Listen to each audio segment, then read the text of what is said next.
Halo, welcome to Gibeon Church. Sekarang kita bangkit berdiri. Hari ini kita akan memuji Tuhan dengan bersuka cita, dengan segenap hati kita. Mari kita persiapkan hati kita baca di Kolose 1 ayat 12 sampai 14. Nanti saya baca ayat 12, saudara ayat 13, di ayat 14 kita baca bersama-sama.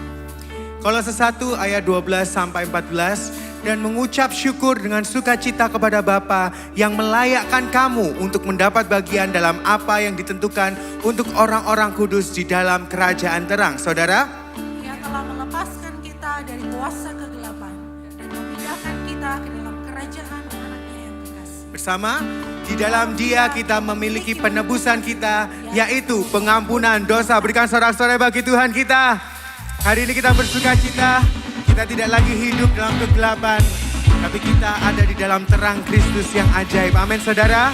Kita pujikan dengan segenap hati kita. Come on, lift up your voice.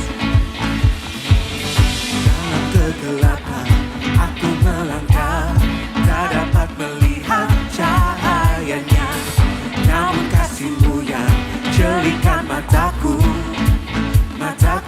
Sing it one more time. Dalam kegelapan aku melangkah, tak dapat melihat cahayanya. Namun kasih-Mu yang jelikan mataku untuk selamanya.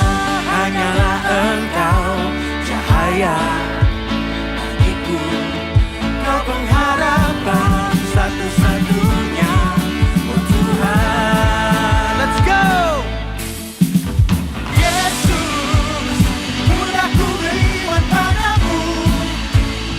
Engkau setia, Yesus, karena-Mu ku dapat melihat maju ke depan. Dalam rencananya ku kan berjalan, tak lagi melihat ke belakang. Karena kasih-Mu yang jelikan mataku, katakan untuk selamanya. Hanyalah Engkau cahaya bagiku, Kau pengharapan satu-satunya, oh Tuhan. Jemaat Tuhan, angkat suaramu. Yesus, mudah ku beriman padamu. Engkau setia, Yesus, karena-Mu ku dapat melihat maju ke depan. Oh Yesus, tak pernah bisa gagal. Engkau sempurna, Yesus, karena-Mu ku dapat melihat maju ke depan. Tepuk tangan bagi Tuhan kita. Katakan untuk selamanya. Untuk selamanya hanyalah Engkau cahaya bagiku, Kau pengharapan satu-satunya, oh Tuhan. Sekali lagi. Untuk selamanya. Amin. Cahaya bagiku, Kau pengharapan satu-satunya, oh Tuhan. Hey! Yesus, mudah ku beriman padamu. Engkau setia, Yesus, karena-Mu ku dapat melihat maju ke depan. Oh Yesus, tak pernah bisa gagal.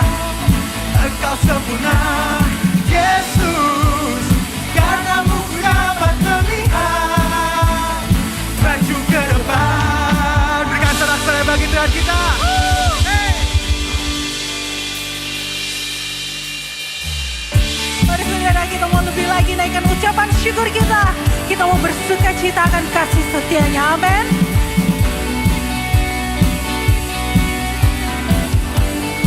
Sama-sama kita katakan. Come on.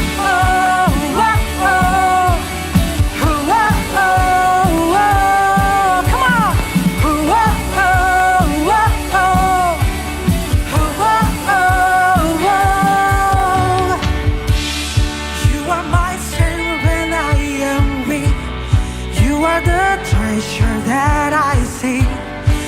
You are my all in all. Amen.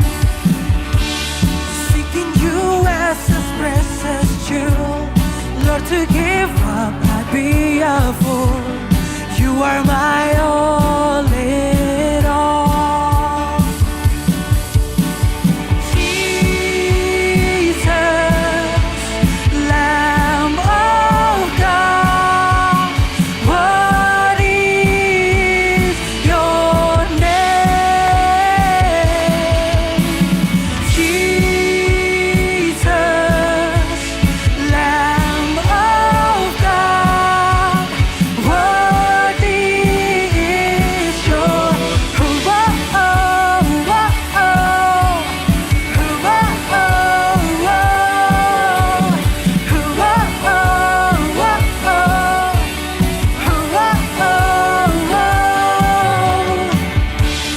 taking my sin, my cross, my shame, rising again, I bless your name. Katakan, you are my all in all.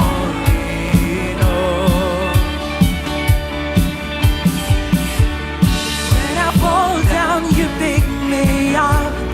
When I am dry, you fill my cup. You are my all in all. Angkat suaramu, katakan, Jesus, Lamb of God, what is your name? Jesus, Lamb of God, what is your name? You open my eyes to your wonders anew. You capture my heart with this love. There's nothing on earth is as beautiful as you. Sama-sama katakan, you open my eyes to your wonders anew. You capture my heart with this love. There's nothing on earth is as beautiful as you. Sama-sama katakan, Jesus, Lamb of God, what is your name? Jesus, Lamb of God, what is your name? Oh, Jesus, Jesus,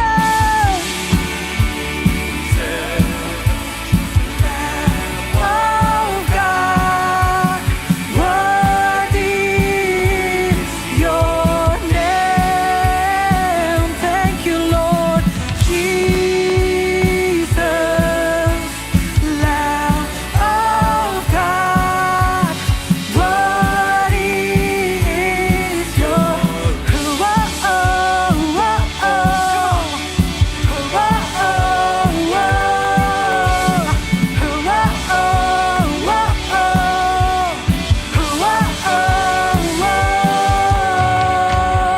Berikan sorak-sorai bagi Tuhan Yesus. Welcome to Gibeon Church. Di sini kita punya hashtag bukan tempat untuk orang sempurna, tetapi kita semua disempurnakan oleh kuasa Injil dan kasih karunia Kristus. Saudara, kita sudah memasuki pertanyaan yang ke-12 dari perenungan katekismus. Dan seperti biasa, saya akan membaca pertanyaannya, lalu kita bersama-sama membaca jawaban serta ayat Alkitabnya. Apa itu dosa? Dosa adalah setiap pikiran, perbuatan, atau keadaan yang tidak berakar pada iman dan kasih kepada Tuhan. Dosa adalah menolak atau mengabaikan Tuhan di dunia yang Dia ciptakan, memberontak melawan Dia dengan hidup tanpa hormat kepada Dia, dan tidak menjadi atau melakukan apa yang Dia kehendaki dalam hukum-Nya, yang mengakibatkan kehancuran semua ciptaan termasuk kematian kita. Di dalam 1 Yohanes 3 ayat 14, setiap orang yang berbuat dosa melanggar juga hukum Allah, sebab dosa ialah pelanggaran hukum Allah. Silakan duduk. Saudara bayangkan kalau ada seseorang yang berkata, aku tidak perlu hidup dengan hukum gravitasi. Aku bisa hidup dengan aturanku sendiri. Lalu dia kemudian melompat dari tebing tinggi yang curam. Dan kalau itu benar-benar terjadi, maka orang itu jelas tidak hanya melanggar perintah yang tertulis, jangan lompat dari tebing. Tapi dia juga hidup seolah-olah hukum gravitasi tidak berlaku. Lalu apa akibatnya? Tentu kematian dan kehancuran. Saudara tahukah bahwa demikian juga ketika kita tidak hidup dengan menjadikan Tuhan sebagai pusat hidup kita. Kita melanggar hukum kasih-Nya. Kita menciptakan aturan kita sendiri dan hidup seolah-olah Tuhan tidak berpengaruh atau tidak penting dalam bagian hidup kita. Ini bukan hanya membawa kematian bagi diri kita sendiri, tetapi juga kehancuran bagi dunia ini. Di sisi lain, dosa bukan hanya sekedar melakukan tindakan yang salah, tapi ini berkaitan dengan keadaan hati kita yang selalu memberontak kepada Allah. Sebagai contoh, kalau saudara sebagai seorang pekerja, sebagai seorang pengusaha, yang dimana saudara menganggap bahwa prestasi, keuntungan sebanyak-banyaknya itu adalah tujuan utama hidup Anda. Maka pada dasarnya tindakan Anda bekerja keras bukan lagi untuk memuliakan Tuhan, tapi untuk mendapatkan pengakuan atau kenyamanan. Mungkin saudara bilang saya tidak melakukan dosa. Dan mungkin dosa saudara tidak tampak jelas. Tetapi di dalam hati Anda ada sesuatu yang menggantikan Allah dengan sesuatu yang lain. Saudara, dari perenungan ini, kita mendapatkan bahwa dosa ternyata bukan hanya masalah melanggar perintah Allah. Atau masalah moral. Tapi ini masalah hidup dan mati. Surat Roma pasal 6 ayat 23 mengatakan sebab upah dosa ialah maut. Dan kematian di sini bukan hanya kematian fisik, tetapi kematian rohani. Kita kehilangan hubungan dengan Allah, sumber kehidupan yang sejati. Dan pada akhirnya kita melihat bahwa kita bukan hanya melakukan dosa, tapi kita mati di dalam dosa. Kita tanpa harapan untuk menyelamatkan diri kita sendiri. Itulah sebabnya satu kali Rasul Paulus pernah berseru, aku ini manusia celaka. Siapa yang akan membebaskan aku dari tubuh maut ini? Saudara, di tengah keputusasaan ini, ada kabar baik untuk kita semua. Karena begitu besar kasih Allah akan dunia ini. Sehingga dia mengaruniakan anaknya yang tunggal. Supaya setiap orang yang percaya kepadanya tidak binasa. Melainkan beroleh hidup yang kekal. Bahkan dinyatakan bahwa Yesus Kristus mati ketika kita masih berdosa. Di atas salib Kristus dihancurkan supaya kita dipulihkan. Dia menanggung hukuman dosa supaya kita dimerdekakan. Dia mengalami kematian supaya kita memiliki kehidupan yang kekal. Dan melalui kebangkitannya kita menyaksikan bahwa kuasa dosa dan maut sudah dikalahkan. Sehingga hari ini, sekarang ini kita dimampukan untuk bisa berkata tidak pada dosa dan hidup bagi kemuliaan Allah. Satu kali Timothy Keller pernah mengatakan, Injil adalah bahwa kita lebih berdosa dan cacat daripada yang kita kira.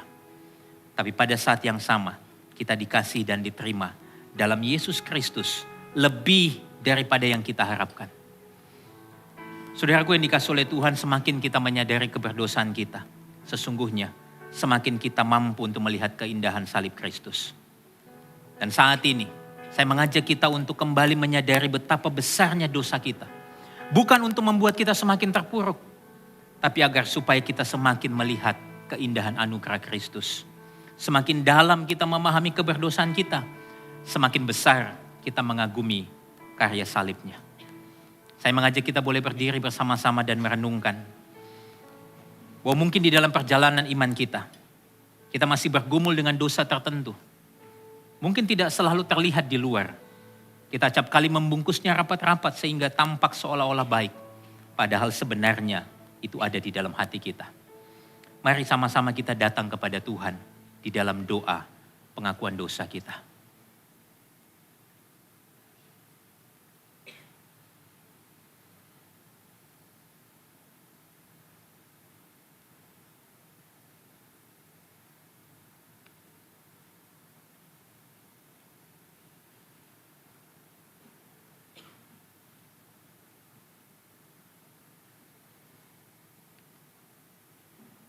Kami datang di hadapan-Mu dengan hati yang terbuka ya Tuhan. Mengakui bahwa dalam perjalanan iman kami, seringkali kami masih bergumul dengan dosa-dosa tertentu. Kami masih sering memilih jalan kami sendiri, mengikuti keinginan kami dan bukan kehendak-Mu. Itulah sebabnya ampuni kami ya Tuhan. Dan kami mau memohon supaya hanya firman-Mu, karya salib-Mu yang terus membentuk pikiran dan hati kami.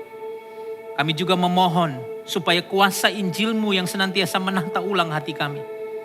Supaya kami semakin hari semakin serupa dengan Engkau. Ini doa kami Tuhan, yang kami naikkan hanya di dalam satu nama Tuhan kami Yesus Kristus. Kami berdoa. Amin. Saudara sekalian, mari kita tenangkan hati kita. Kita mau fokuskan hati kita memandang kepada karya salib Kristus. Dialah juru selamat kita yang membebaskan kita dari setiap dosa. Mari kita pujikan pujian ini dengan segenap hati kita, dengan mata yang tertuju kepada Kristus. Atas bukit jauh nampak salib kayu, lambang siksa sengsara nista. Yesus telah dipaku pada salib itu, mati ganti insan berdosa. Ya Tuhan, kan ku kasihi terus salibnya, sampai ku tinggalkan yang fana. Akan ku pegang terus salibnya, sampai ku tukarkan mahkota.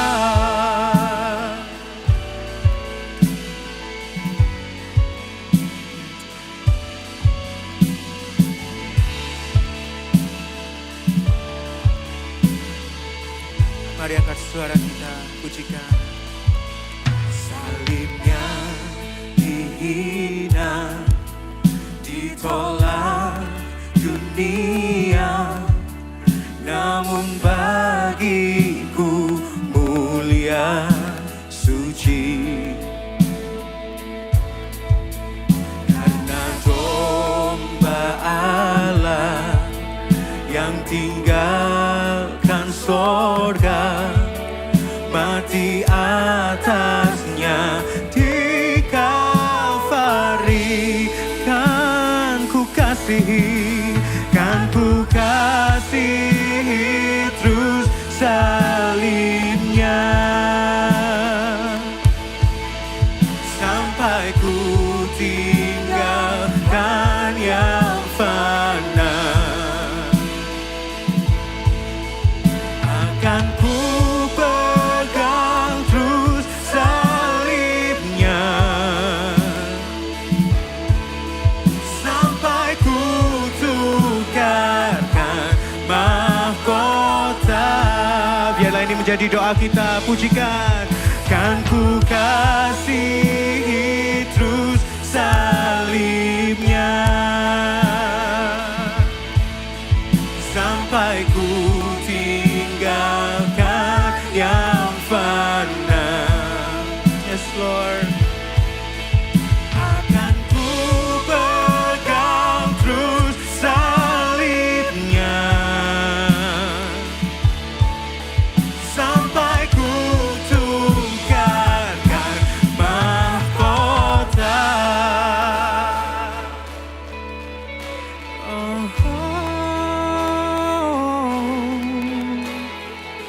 Kami sungguh bersyukur Tuhan, karena Engkau menjadi juru selamat kami yang membebaskan kami dari dosa.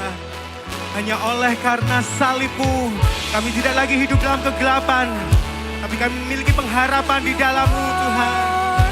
We thank you Lord.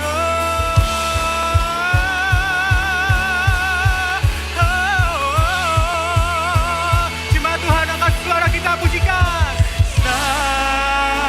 Salib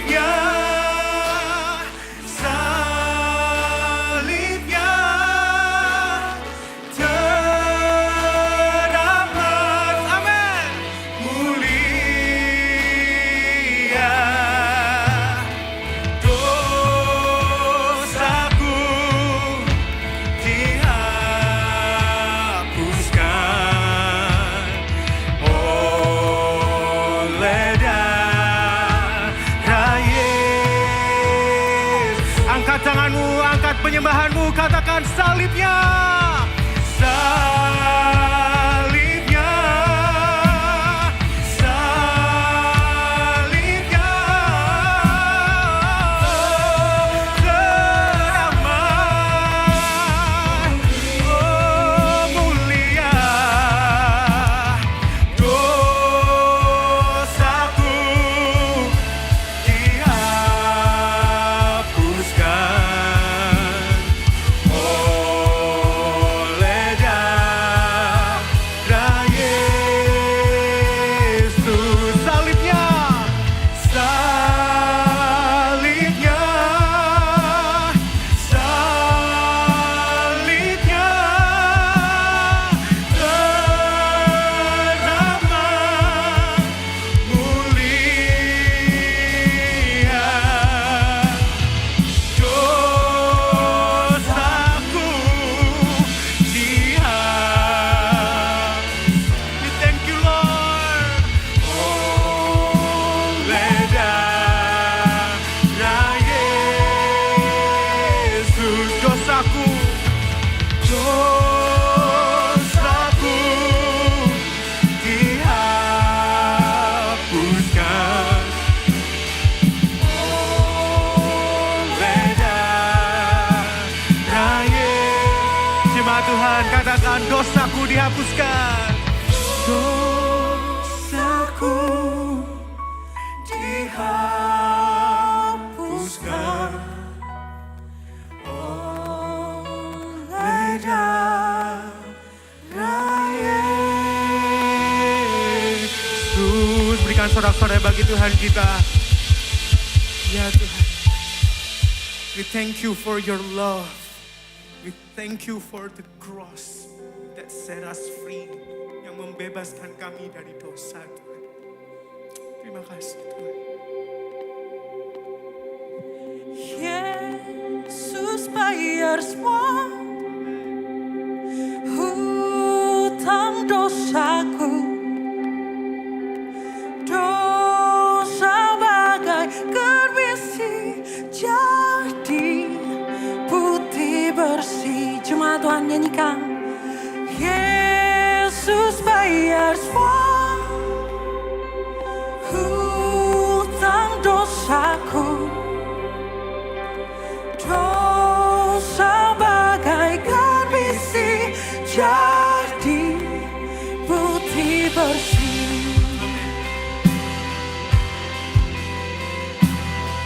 Mari kita mau datang kepadanya. Ya Tuhan, menembus hidup kita. Karena hanya di dalam Dia kita menemukan kebebasan.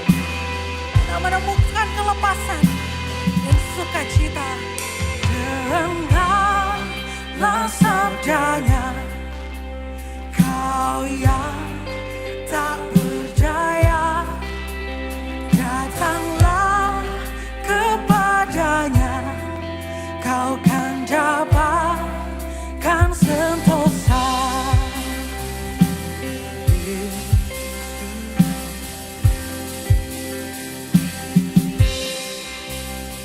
Katakan, tiadalah padaku, tiadalah padaku suatu kebaikan, tapi darah-Mu Tuhan, darah-Mu yang memberikan kebebasan, kelepasan. Katakan, Yesus bayar semua, Yesus bayar semua hutang dosaku. Dosa bagaikan besi jadi putih bersih. Ini kami Tuhan yang mau datang di hadapan tahta-Mu. Di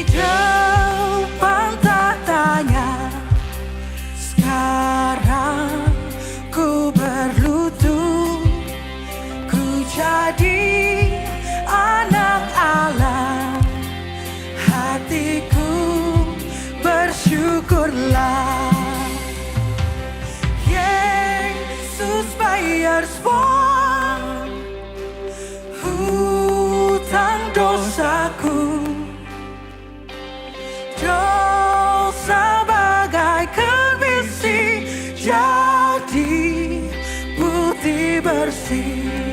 Yesus, Yesus bayar semua, amin, hutang dosaku.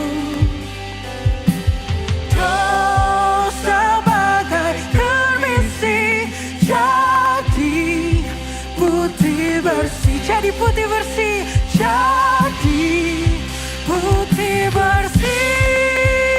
Mari angkat suaramu, we praise your name. Who break my death and raise his life up from the dead. Oh, praise the one who break my death and raise his life up from the dead. Come on. Oh, praise the one who break my death and raise We praise your name.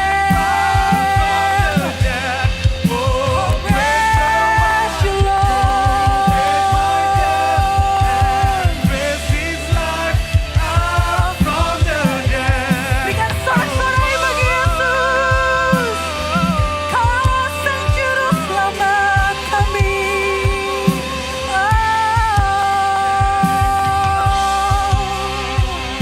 Jesus paid it all.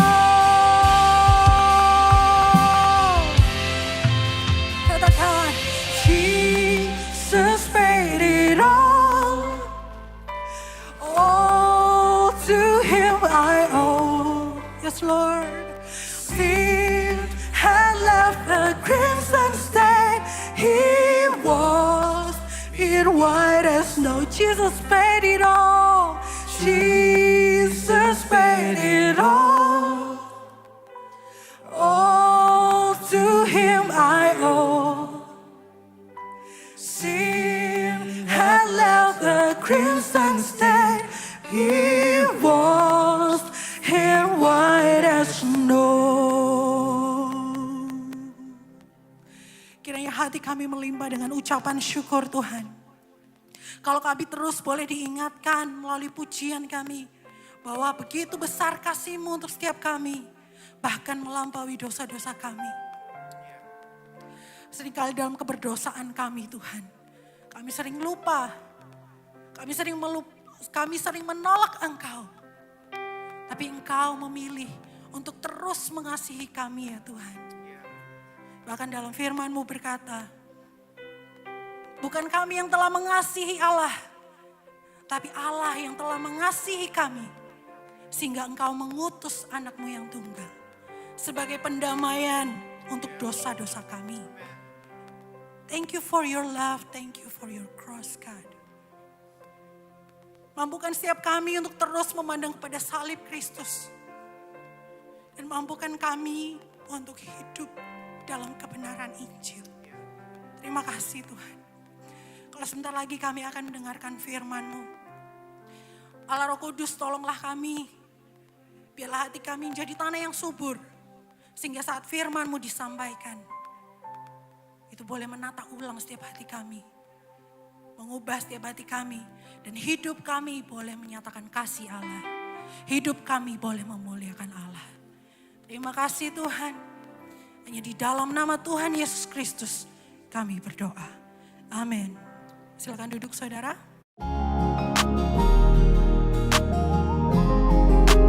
Tiba saatnya kita diberi kesempatan untuk memberikan persembahan. Anda dapat memberi dengan cara transfer ke rekening gereja yang kami cantumkan, atau dengan scan QR Code melalui aplikasi-aplikasi yang ada di samping saya. Juga bisa melalui mesin edisi yang kami sediakan di area giving booth.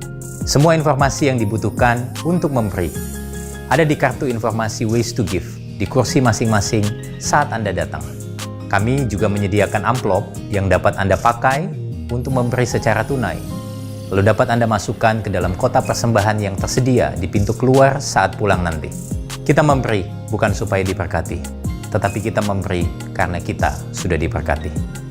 Sebelum memberi, mari sama-sama kita berdoa. Tuhan, kami mengucap syukur untuk kasih karunia-Mu yang tidak berkesudahan di dalam hidup kami.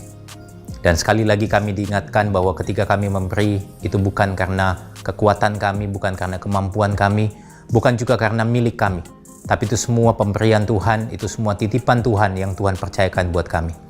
Kami ingin memberi dengan sukacita hari ini. Tuhan pakai setiap persembahan ini untuk pemberitaan Injil-Mu di mana-mana tempat. Ini doa kami, ucapan syukur kami di dalam nama Tuhan Yesus. Kami siap memberi. Amin. Selamat memberi. Welcome home. Kembali lagi bersama saya Joshua dalam Gibeon Weekly News.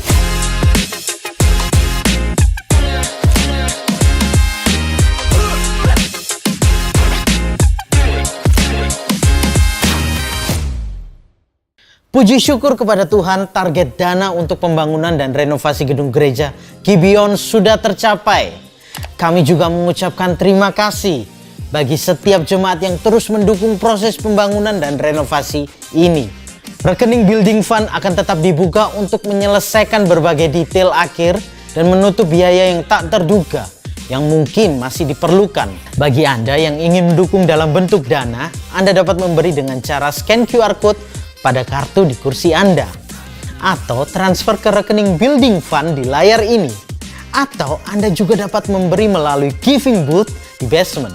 Kami percaya setiap dukungan Anda akan sangat berarti dalam penyelesaian proyek ini secara optimal.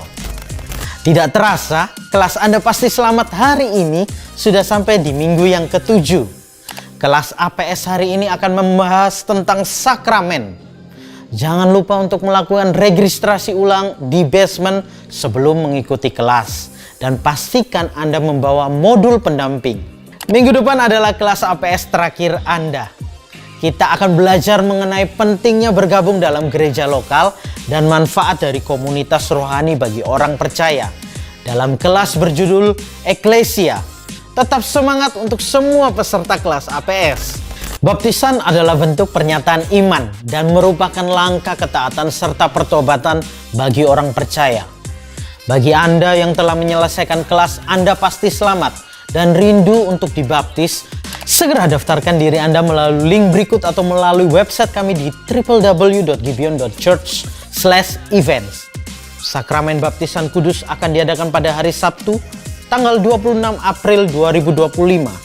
Daftar sebelum 13 April, dan untuk informasi lebih lanjut Anda dapat mengunjungi Connect Booth di lantai basement. Kami ingin menyampaikan permohonan maaf atas ketidaknyamanan yang terjadi terkait dengan buku Kalibrasi Hati yang telah launching.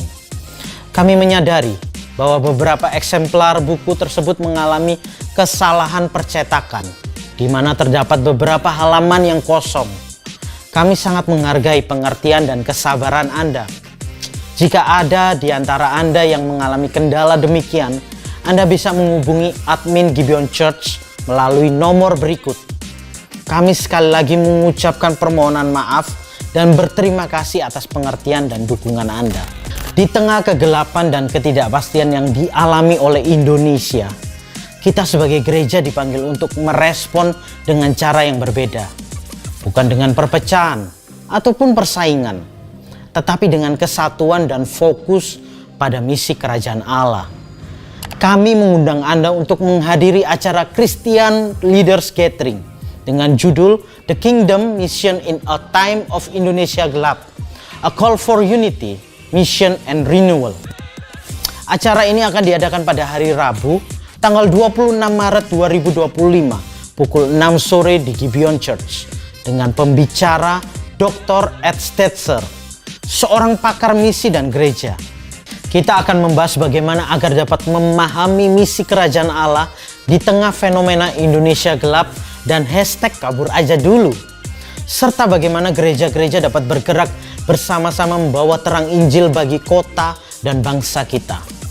Segera daftarkan diri Anda melalui link berikut sebelum pendaftaran ditutup. Selanjutnya mari kita simak tayangan berikut ini. Halo. Hai. Halo. Hai, aku Maya dari JG Victory. Boleh dong ceritain dari awal kenapa kamu memutuskan untuk bergabung dalam care group? Lalu ceritain juga pengalaman saat tergabung dalam care group. Ya, jadi saya sudah bergabung di JG Victory kurang lebih 2 tahun 4 bulan. Waktu itu saya putuskan untuk join JG karena saya menyadari pentingnya JG dalam pertumbuhan iman dan karakter saya di gereja lokal. Dan saya juga ingin mempunyai komunitas yang baru.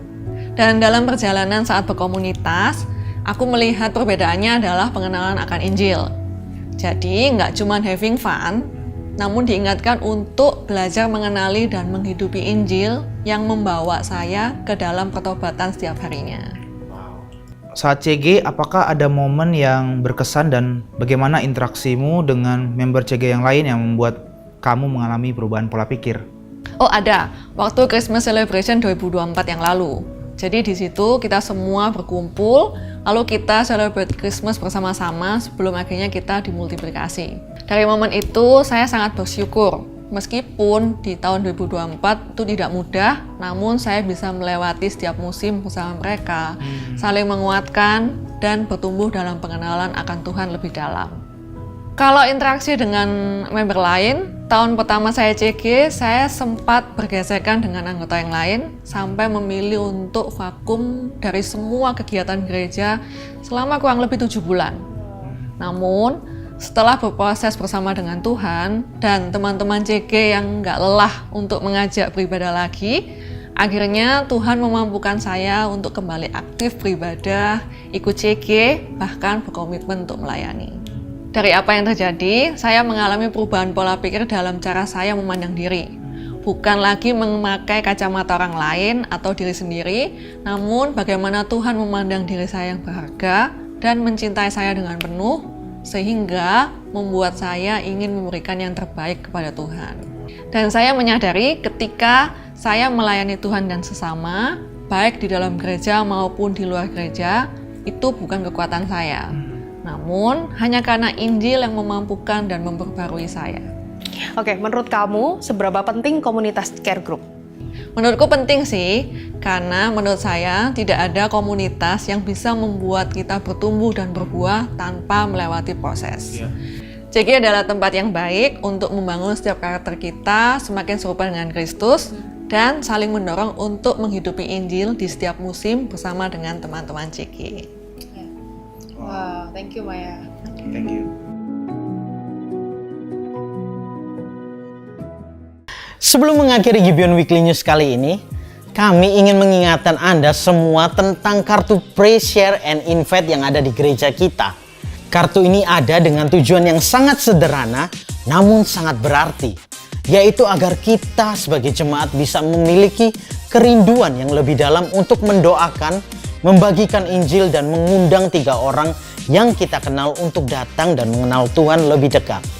Di kartu ini, Anda bisa menuliskan nama-nama orang yang ingin Anda doakan, bagikan kabar baik kepada mereka, dan undang untuk bergabung bersama kita di ibadah atau kegiatan gereja lainnya. Bagi Anda yang belum memiliki kartu ini, Anda bisa mengambilnya di Connect Booth yang ada di lantai basement. Setelah ibadah ini, kami berdoa agar banyak jiwa yang bisa dijangkau dan mengalami kasih Tuhan. Pray, doakan untuk 3 orang, share, bagikan Injil kepada 3 orang, dan invite, undang 3 orang ke dalam gereja. Happy Sunday and enjoy the sermon. Yes, amen. Welcome to Gibeon Church. Bagi saudara yang pertama kali hadir, kami mengucapkan selamat datang. Bagi teman-teman yang live streaming online, thank you for tuning in. Kita mempunyai hashtag bukan tempat untuk orang sempurna, tapi kita semua disempurnakan oleh kuasa Injil dan oleh kasih karunia Kristus. Saudara, kalau saudara melihat ini sudah dibukain semua ya saudara ya. Semoga ini terus berlangsung. Habis ini mungkin multimedia akan pindah dan yang lain-lain. Terima kasih sekali lagi. Dana sudah terkumpul 100% ya. Berikan tepuk tangan bagi kita semua. Puji Tuhan. Kami tetap membuka, kenapa? Karena ada taman-taman seperti kalau saudara nanti waktu keluar atau tadi waktu masuk, saudara melihat taman di depan, kami sudah bekerja sama dengan Pemkot. Itu taman akan diperbarui dan juga kita akan membangun seperti jalan setapak supaya saudara nanti kalau misalnya ke gereja dari lapangan parkir sebelah atau dari Darmo Park, saudara nggak usah harus muter-muter, ada jalan setapaknya juga, kita akan perindah. Itu aja saya dengar katanya kira-kira untuk mengubah taman itu kira-kira 150 juta, saudara ya. Tetapi kita semua bersyukur atas kemurahan hati kita, saudara semua, dan kita doakan ini secepat mungkin bisa selesai ya, saudara ya. Nah, seperti tadi yang disampaikan, ada kesaksian dari Care Group bagi saudara yang sudah lulus kelas APS atau saudara sedang ikut APS dan kelihatannya akan lulus ya, saudara ya. Saudara, kalau saudara rindu berkomunitas, Anda dapat mendaftar melalui link berikut yang sudah ada di sini ya, saudara ya. Nah, kalau saudara perhatikan, kenapa kok kita itu ingin supaya jemaat tergabung di dalam small group? Karena small group di sini bukan social club hanya kumpul-kumpul, tapi kita bicara tentang pemuritan. Kita bicara supaya saudara dapat berproses dalam kedewasaan kita semua di dalam Kristus. Dan Rabu ini kita juga akan ada tamu, saya sudah dengar kira-kira 200 orang yang daftar, dan bahkan ada kurang lebih 80 gereja, leaders of other churches datang ke tempat ini. Tapi yang saya agak sedih itu saya dikasih tahu dari gereja kita sendiri berapa? Saya tanya sama admin, oh baru 50 Pak. Ya, jadi rupanya kita yang jadi tuan rumah. Kalau saudara leaders, saudara ingin juga memiliki perspektif yang fresh. Ini di event ini akan ada 2 sesi ya. Di mana kita akan melihat bagaimana keadaan Indonesia gelap ini, bagaimana kita memiliki fresh perspektif. Dr. Ed Stetzer ini, dia adalah dekan dari Talbot School of Theology, Biola University. Saya sekolah di sana ya, ambil masternya ya, saudara ya. Dan beliau memiliki perspektif yang luar biasa. So it's an honor to have him here. Kalau saudara ingin mendengarkan, dan saudara juga bisa melihat bahwa nanti di bagian sesi kedua kita bicara bagaimana gereja seharusnya tidak menjadi saingan satu dengan yang lain, tetapi seharusnya malah bergandengan tangan untuk membawa dampak kepada kota. Dan juga saudara, sebelum saya masuk dalam khotbah, saya juga ingin mengingatkan saudara, kita memiliki kartu ini, pray, katakan sama-sama, pray, share, and invite. Nah, kenapa? Karena begini saudara, pastoral team kita sudah membicarakan, setiap minggu keempat kita akan menaruh kartu ini sebagai bagian dari liturgi kita. Jadi nanti di akhir khotbah sebelum doa berkat, kita akan sama-sama berdoa syafaat. Kita akan mendoakan 3 jiwa yang Tuhan tempatkan di dalam hati kita. Karena di sekeliling kita ada begitu banyak orang yang belum mengenal Injil. Itulah sebabnya kita gak boleh hidup bagi diri kita sendiri. Tetapi kita mulai mendoakan.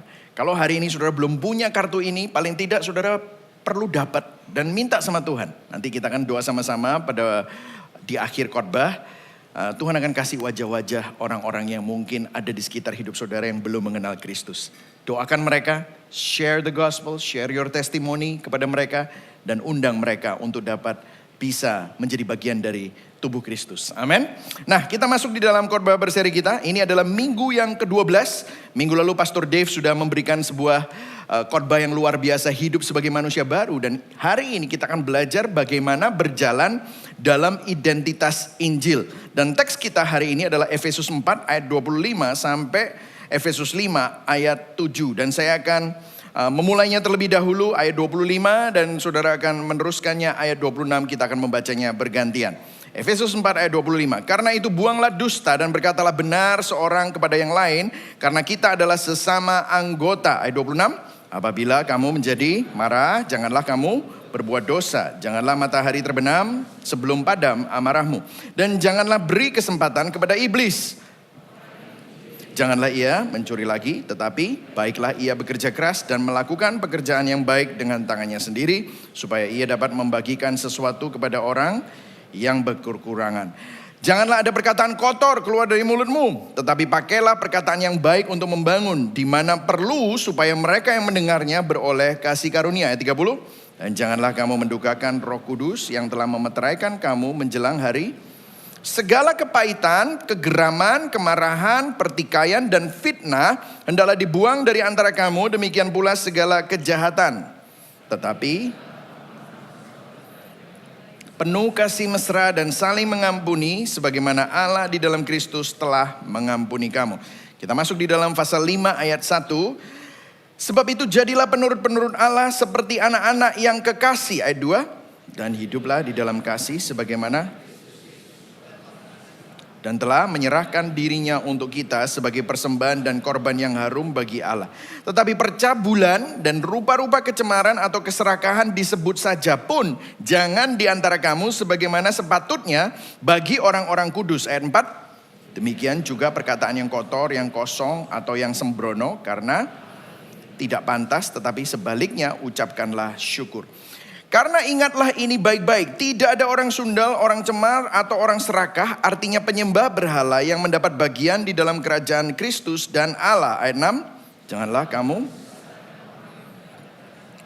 Karena hal-hal yang demikian mendatangkan murka Allah atas orang-orang durhaka. Ayat 7 sama-sama kita baca. Sebab itu janganlah kamu berkawan dengan mereka. Oke saudara ya.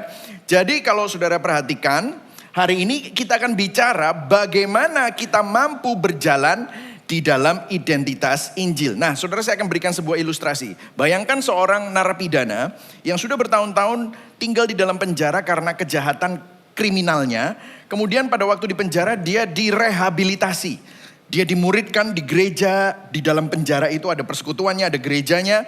Dan dia menjadi manusia baru. Jadi dia punya nilai-nilai yang baru. Dia memiliki hati yang baru. Tapi waktu dia keluar, apa yang terjadi? Dia kembali ke komunitas di tempat dia tinggal. Dan di sana ketemu sama teman-teman lamanya. Nah, of course dia direhabilitasi punya nilai-nilai baru. Tapi waktu dia ketemu sama teman-teman lamanya mengajak dia melakukan hal-hal yang dulu dia lakukan. Menggoda dia dengan nilai-nilai lama. Apa yang terjadi? Ada suatu perperangan di dalam dirinya karena dia ingin menghidupi yang baru itu, tetapi pada saat yang sama ada ketegangan karena nilai-nilai yang lama itu selalu merongrong dia dan menggoda dia. Nah, Paulus di bagian Efesus bagian ini seperti mantan narapidana yang saya baru sampaikan, sering kita mendapati diri kita terjebak dalam tarik-menarik antara identitas baru kita dan juga manusia lama kita yang sering menggoda. Yang sering kali kebiasaan lama itu merongrong dan muncul lagi. Nah, bagaimana kita sungguh-sungguh hidup dan berjalan di dalam identitas baru itu? Nah, poin saya ada 3 hari ini. Yang pertama adalah dasar dari kehidupan yang diubahkan. Dan yang kedua, komunitas itu penting, saudara. Dan komunitas itu juga menunjukkan kehidupan yang diubahkan atau tidak. Dan yang ketiga, kuasa untuk menjalani identitas Injil ini seperti apa? Bagaimana kita menjalaninya? Oke, kita akan mulai yang pertama. Dasar dari kehidupan yang diubahkan. Yang siap belajar katakan yes. Dan ini kita akan melihat argumen dan alur logika Rasul Paulus di dalam surat Efesus. Nah, kita akan perhatikan di sini bahwa Alkitab tidak hanya memberikan larangan untuk tidak melakukan sesuatu, tetapi juga memberikan perintah positif tentang apa yang harus dilakukan. Tadi kalau kita sudah baca ayat-ayatnya, Paulus melarang dusta. Paulus melarang kita nggak iri hati. Paulus melarang kita nggak mencuri. Paulus melarang untuk kita tidak memperkatakan perkataan yang tidak membangun. Perkataan kotor, jangan sampai ada perkataan kotor. Paulus melarang percabulan. Paulus melarang keserakahan. Tetapi right after that, Paulus memberikan perintah positif. Jadi perintah positifnya adalah lawan kata dari larangannya, yaitu apa? Untuk kerja keras, karena tadi mencuri. Untuk berbicara dengan jujur, karena tadi berbohong. Untuk mengampuni, dan hidup dalam kasih. Nah, sebenarnya kalau saudara melakukan survei terhadap agama-agama di dunia, Anda akan menemukan banyak dari, kalau saudara cuma baca Alkitab hanya bagian yang ini gak ada bedanya sama agama-agama lain. Karena agama lain juga mengajarkan kita untuk jujur, jangan ngomong kotor, untuk gak bercabul, untuk gak serakah, murah hati. Itu juga sama dengan agama-agama lain. Bahkan filsafat Yunani kuno memiliki daftar etika dan kebajikan yang mirip dengan apa yang Paulus sampaikan. Bahkan agama-agama lain juga memiliki daftar norma-norma moral yang serupa. Nah, tapi apa yang membedakan kekristenan dengan semua agama yang lain? Karena kalau saudara nggak sadar, banyak sekali dari kita sering mendengar kata-kata seperti ini. Semua agama itu sama. Betul ya saudara ya? Semua agama kan mengajarkan kebaikan. Jawabannya apa? Ya, tapi tidak sama. Nah, apa yang membedakan kekristenan? Yang membedakan kekristenan bukan daftar etikanya. bukan larangannya, bukan perintah positifnya, tetapi dasar dari kebaikan yang kita mau lakukan itu. Dasar perbuatan baiknya itu beda, saudara. Motivasi hati untuk melakukan etika yang baik itu yang sangat berbeda. Bedanya di mana? Bedanya di ayat 25. Coba kita baca sama-sama yang merah itu. 1, 2, 3. Karena itu, ini cuma kata penghubung simple, tetapi kata yang mendefinisikan dan membedakan kekristenan terletak di sini. Yaitu therefore, karena itu. Jadi kalau saya mau simpulkan, itu bisa saya katakan seperti ini.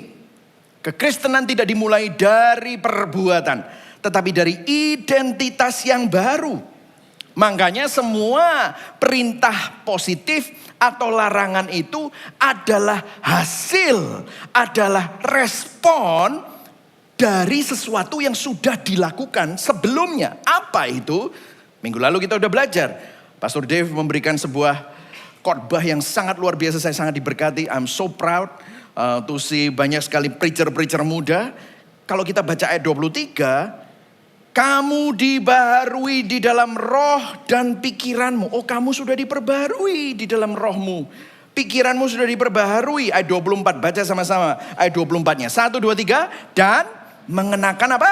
Manusia baru. Nah, di sini bedanya. Saudara dan saya sudah diperbaharui. Hatimu sudah diperbaharui. Therefore, karena itu hidupmu tidak boleh sama seperti dulu. Agama berkata, lakukan yang baik, maka kamu akan diterima oleh Allah. Itu yang agama lakukan. Tetapi Injil berkata, kamu sudah diterima di dalam Yesus Kristus, maka hidupmu pasti akan berubah. Katakan sama-sama, saya sudah diterima di dalam Yesus Kristus. Amin. Saudara diterima bukan karena perbuatanmu. Saudara diterima karena perbuatan Kristus.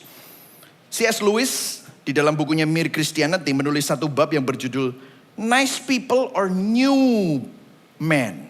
Orang yang baik atau manusia baru. Dia berkata begini, Tuhan tidak hanya ingin membuat manusia menjadi lebih baik, tetapi menciptakan manusia yang benar-benar baru. Itu bukan seperti mengajarkan seekor kuda untuk melompat lebih tinggi dan melompat lebih baik. Bukan. Tetapi seperti mengubah seekor kuda menjadi makhluk bersayap. Saudara dan saya bukan diimprove sama Tuhan. Wah. Makanya saya selalu bilang kan, Injil bukan membuat orang baik jadi lebih baik, atau membuat orang jahat jadi baik. Bukan. Tetapi membuat orang mati jadi hidup. Injil bukan sekedar membuat kita lebih baik, tetapi membuat kita menjadi baru. Nah, saya akan memberikan kepada saudara sebuah urutan logika Injil. Urutan logika Injil. Ini seperti ini. Urutan dalam kekristenan adalah indikatif sebelum imperatif.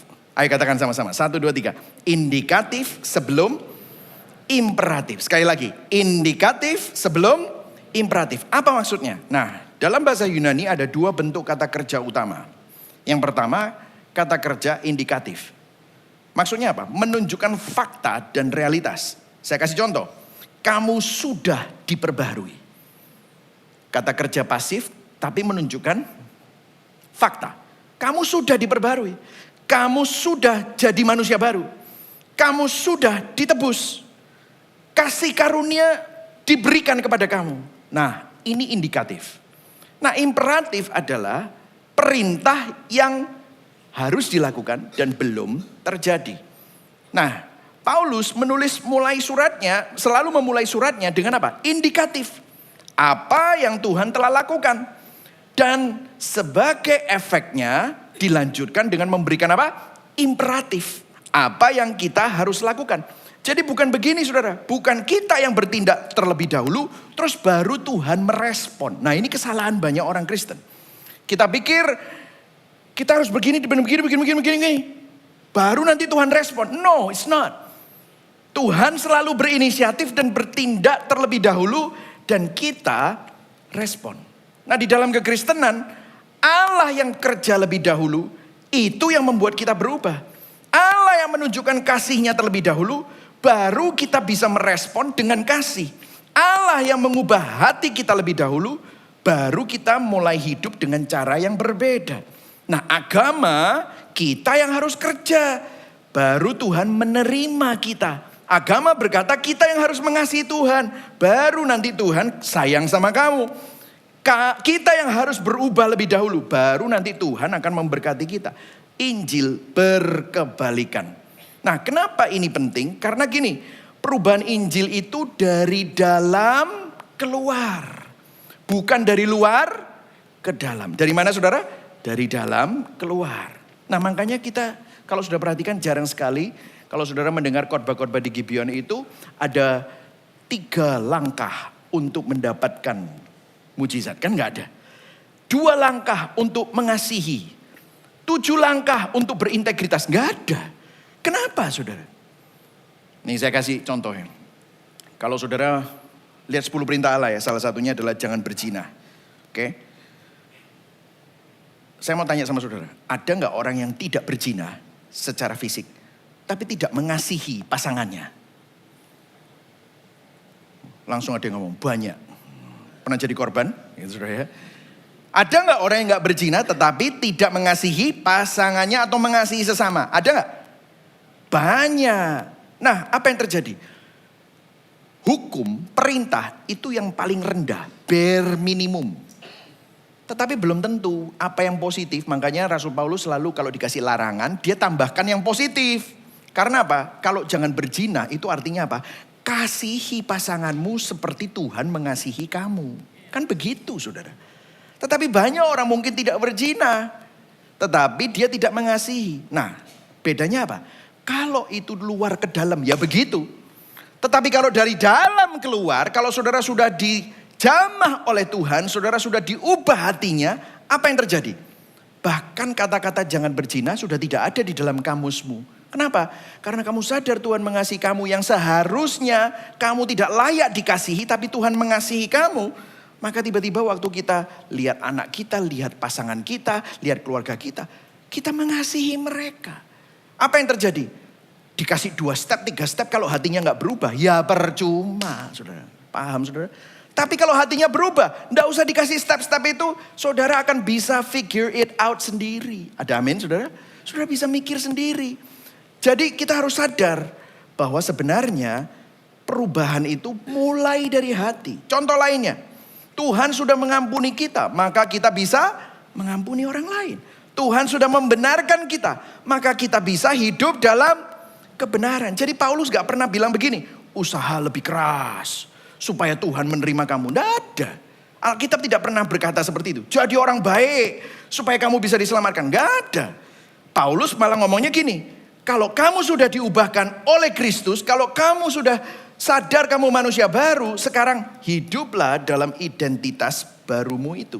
Kenapa? Karena hatimu sudah dirubah. Jadi itu adalah dasar dari kehidupan yang diubahkan. Agama berkata kalau kita mentaati perintah Tuhan, maka kita baru akan diterima oleh Tuhan.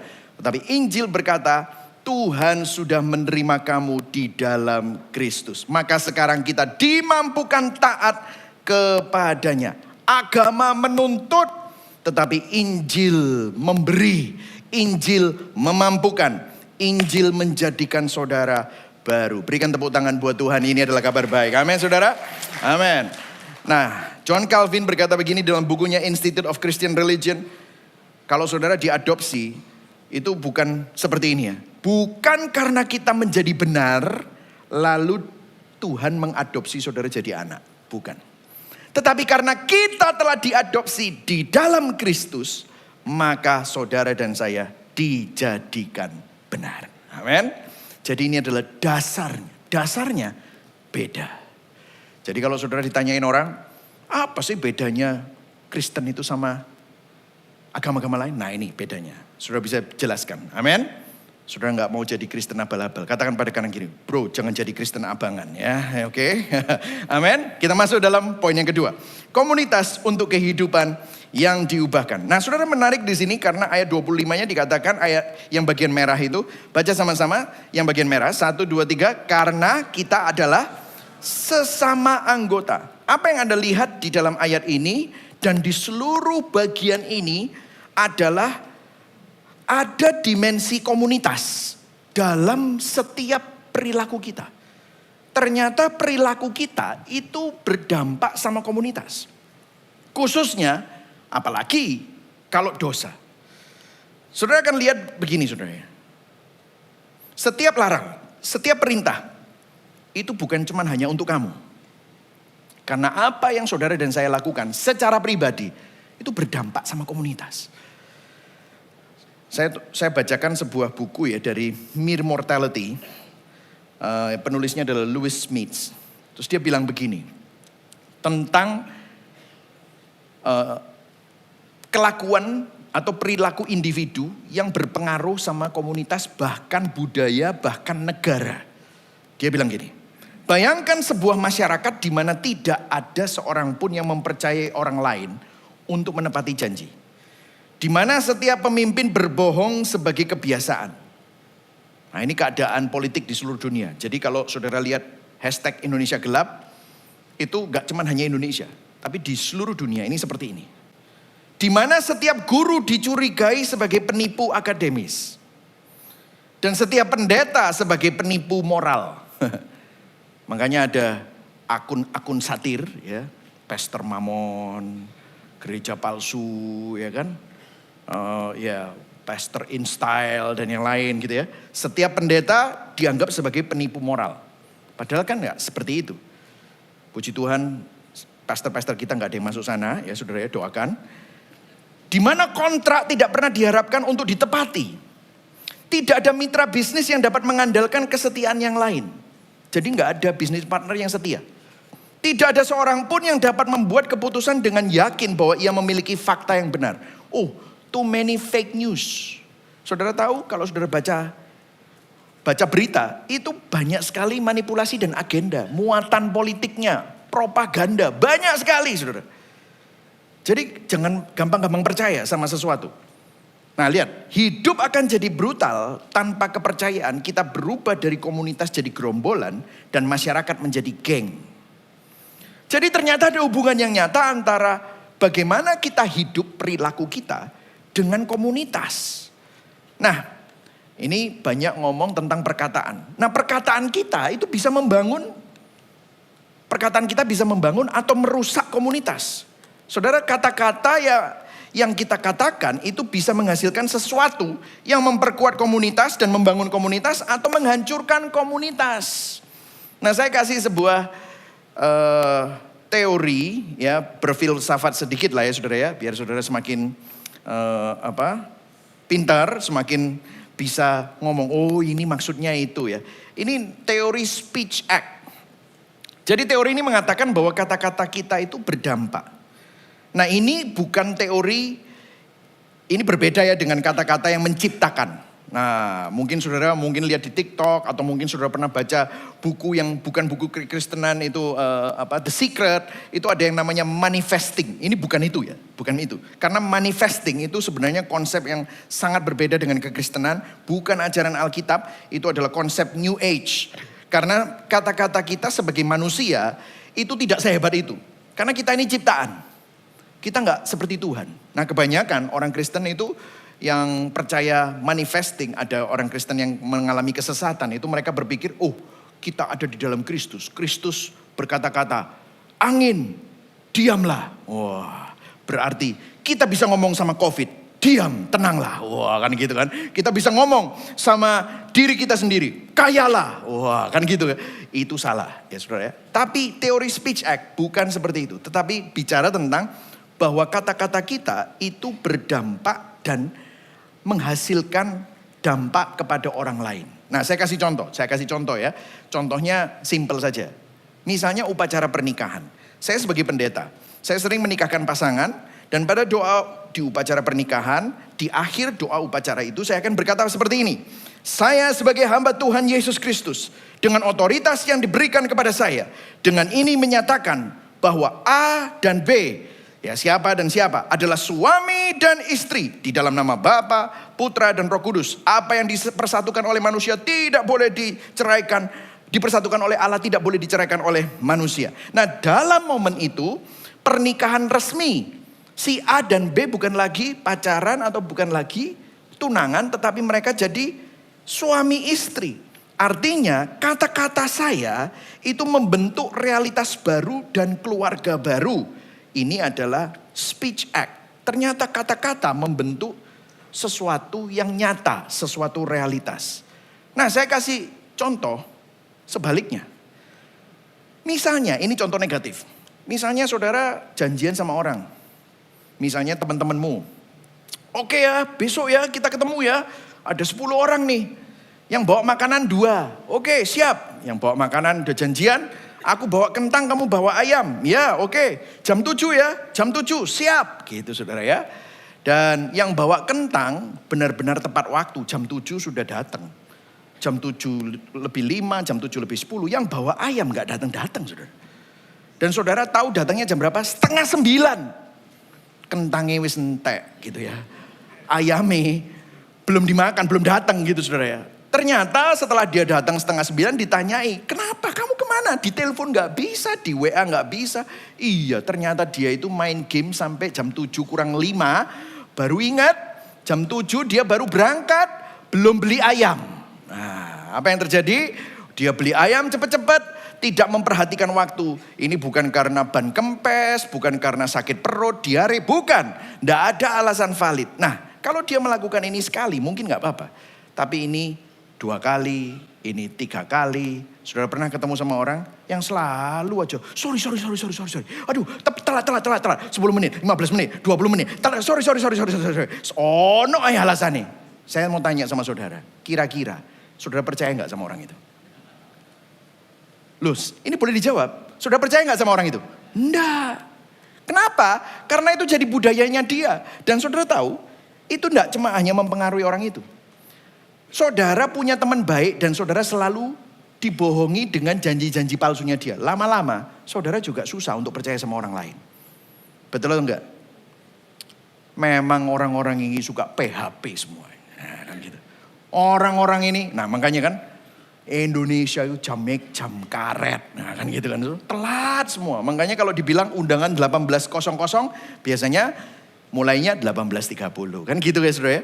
Ya, wedding jam berapa? 18.00 pasti pengantinnya datang 19.00. 1 jam, bayangkan saudara. Kan ini menunjukkan bahwa sampai budaya komunitas aja bisa terpengaruh.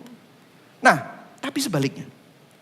Kalau seseorang selalu tepat waktu, menepati janji, berbicara dengan integritas, hidup sesuai dengan perkataannya, maka mereka membentuk budaya yang dapat dipercaya. Misalnya ada 10 orang. 2 melakukan itu, 3 melakukan itu. Nanti yang lama-lama untuk mempengaruhi yang 7 tiba-tiba lebih mudah. Betul atau tidak? Kenapa? Kalau sampai mereka gak tepat janji, mereka sungkan. Kenapa? Karena budayanya sudah terbentuk. Itulah sebabnya kejujuran, integritas, membangun komunitas. Tapi kebohongan, culture penipu, merusak budaya komunitas itu. Nah perhatikan, kalau kita hidup dalam ketidakjujuran terus-terusan. Kalau kita terus hidup dalam cara yang lama, manusia lama kita. Ego dipentingkan, kepentingan diri sendiri yang terus-terusan dilakukan. Apa yang terjadi? Dosa tidak hanya merusak individu, tetapi juga komunitas. Coba perhatikan, setiap perintah dan larangan yang dituliskan oleh Paulus itu ditujukan kepada siapa? Individu. Tetapi mereka berdampak pada seluruh komunitas. Nah, perhatikan bagaimana Paulus menghubungkan perintah-perintah ini dengan kehidupan komunitas. Saya kasih contoh. Tadi kita udah baca, saya nggak usah baca ulang, tetapi nanti sudah baca sendiri. Tapi coba kita lihat kata-katanya. Perhatikan bagaimana Paulus menghubungkan perintah-perintah ini dengan kehidupan komunitas. Buanglah dusta dan berkatalah benar kepada sesama. Kenapa? Karena ada kata-kata sebelumnya. Karena kita adalah sesama anggota tubuh Kristus. Coba kita lihat ini. Orang yang mencuri, jangan pencuri lagi. Tetapi bekerja keras dengan tangannya sendiri. Kenapa? Oh bukan supaya kamu serakah, bukan. Agar ia dapat berbagi dengan yang berkekurangan. Karena itu yang Tuhan lakukan buat kita. Jangan ada perkataan kotor keluar dari mulutmu, tapi pakailah perkataan yang membangun. Kenapa? Baca sama-sama yang sebelah sini. Ya, box yang ketiga. 1, 2, 3. Supaya yang mendengar beroleh apa? Kasih karunia. Loh saudara, kalau kamu ngomongnya gini, goblok, tolol. Ya kan? Gak duwe utek. Ya kan gitu tuh. Uteknya di dengkul gitu saudara. Misalnya kalau saudara ngomong kayak gitu sama anakmu gitu. Saudara ngomong kayak gitu sama istrimu. Coba kira-kira apa? Yang mendengar yang gak beroleh kasih karunia. Sakit hatinya. Nah ini kan ternyata perkataanmu, kamu marah. Kamu pakai kata-kata yang gak membangun. Itu berdampak loh sama orang-orang sekitarmu. Hiduplah dalam kasih. Kenapa? Karena kita adalah anggota tubuh Kristus. Jadi setiap perintah itu bukan hanya untuk kepentingan pribadi atau kebaikanmu saja. Tapi untuk membangun komunitas, keluargamu, budaya sekelilingmu, di kantormu, di sekolahmu, di komunitas-komunitasmu. Jadi jangan cuma bilang, itu cuma kata-kata. Siapa bilang saudara? Itu kan aku gak menyakiti siapa-siapa. Itu kan hanya aku saja. Siapa bilang? Apa yang saudara lakukan itu ternyata berdampak. Belum lagi kalau saudara baca Efesus 5 ayat 3 dan 5. Ini bicara tentang seksualitas. Percabulan, rupa-rupa kecemaran. Ayat 5-nya. Tidak ada orang sundal, orang cemar. Orang cemar di situ bicara tentang sexual immorality. Efesus bicara tentang hal-hal seperti ini. Nah mungkin saudara berkata begini, kan seks itu kan hal yang private, pastor. Kenapa kok Paulus itu membahas seksualitas dalam hal ini? Perhatikan saudara. Saya mau katakan sekali lagi. Karena dosa seksual bukan hanya tindakan pribadi. Tapi punya dampak komunitas. Merusak keluarga. Merusak fondasi dari komunitas itu. Saudara, pernikahan dibangun dengan yang, kalau misalnya kita pernikahan dibangun dengan suatu trust dan love, maka keluarga kuat, maka fondasi komunitas sehat. Tapi perhatikan, perzinahan, kalau ada perselingkuhan dan itu jadi budaya di mana-mana, itu menghancurkan keluarga, suami dan istri. Kalau saling selingkuh, menghancurkan kepercayaan anak-anak. Pasangan kita juga jadi sakit hati. Ada orang yang bilangin, kan aku enggak merugikan siapa-siapa. Aku ini loh single, enggak punya suami, enggak punya istri. Yes, pokoknya aku diriku sendiri. Kalau aku mau one night stand, mau friends with benefit, kan terserah aku. Saudara perhatikan, hubungan seksual di luar nikah menciptakan ketidakstabilan emosional. Ada yang pernah bilang sama saya, halo Pak, seks itu zaman sekarang itu kayak main tenis Pak. Saya mau tanya sama saudara, pernah main tenis sampai Anda harus pergi psikolog karena hatimu hancur? Nggak pernah. Paling elbow, tenis elbow gitu ya. Saudara perlu terapi. Tapi saudara perlu ke psikolog, psikiater karena hatimu hancur. Orang yang dilecehkan secara seksual. Orang yang berhubungan seks dengan orang yang bukan pasangannya berkali-kali. Mereka punya kerapuhan jati diri. Rusak jati dirinya. Kenapa? Karena ini merusak komunitas. Ada yang bilang gini, aku tidak melakukan apa-apa. Aku hanya nonton pornografi saja. DIY, do it yourself. Wah, kan gitu kan. Sendirian, tidak merugikan siapa-siapa. Saudara, pornografi merusak pandangan tentang manusia. Pornografi tidak hanya memanipulasi otak pribadi, tapi juga membuat manusia diperlakukan sebagai objek. Kok bisa? Karena selama ada yang nonton, maka akan ada yang buat. Selama ada yang nonton dan mau bayar, akan ada yang buat. Dan akhirnya apa? Komunitasnya jadi bejat, rusak, immoral. Kekerasan seksual menghancurkan komunitas. Kasus pelecehan, perkosaan, eksploitasi, human trafficking. Menciptakan lingkungan yang unsafe, tidak aman. Penuh dengan trauma dan luka sosial. Sudah lihat? Ini logikanya Alkitab. Lihat dari dalam hatimu. Kalau kamu tidak sadar. Dan kamu terus hidup dalam hidup yang lama. Komunitasmu pun bisa rusak. Jadi kalau saudara perhatikan, melalui surat Efesus, Tuhan ingin kita paham bahwa dosa itu bukan hanya tindakan individu, tapi berdampak sama keluargamu, berdampak sama sekelilingmu, pekerjaanmu, dan yang paling utama adalah dirimu sama Tuhan. Tapi lebih dari itu, hidup yang diubahkan oleh Injil bukan hanya untuk kepentingan pribadi, tetapi untuk membangun komunitas yang mencerminkan kasih dan kebenaran Allah.